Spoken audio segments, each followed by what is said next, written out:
The subtitle of The Ordinary Hero is Living the Cross and Resurrection, and that really sums up what the book is about. It's about how those great events should shape our lives, how they imprint themselves on the life of a Christian. So the book begins with the pardon of the cross, the grace and forgiveness that we have through the death of Jesus, how we now are accepted graciously by God and have standing before him, and how that then gives us a humble confidence as we go through life. And then it looks at the path of the cross.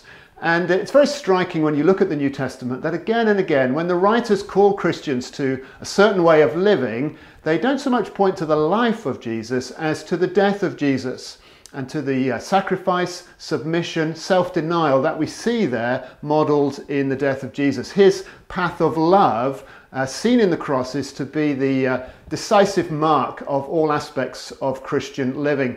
And that's really important. Jesus himself, when he called us to be his disciples, called us to deny ourselves, to take up our cross and follow him.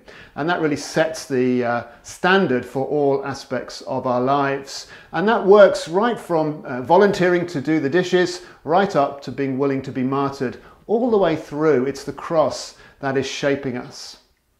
And then we go on and look at some aspects, I think, of biblical truth and of Reformed theology that are often missed these days, and particularly the idea of hiddenness.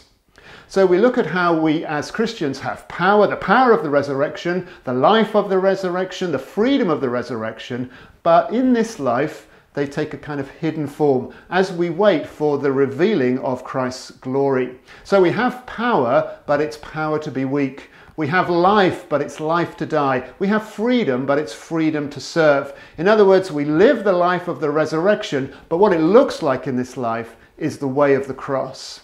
And then finally, we go on and finish with the promise of the resurrection, because the resurrection is the beginning and the promise of a whole new creation. And it's that hope that inspires and motivates us as Christians. As Christians, we live not for the treasures of this earth, but for the treasures of heaven.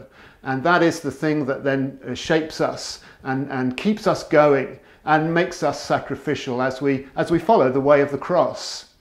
So this is a book about how we live ordinary life, but because we live it in the life of these extraordinary events of the cross and resurrection, then our lives can be extraordinary too, that they can be heroic, even in the midst of all the ordinariness of our lives.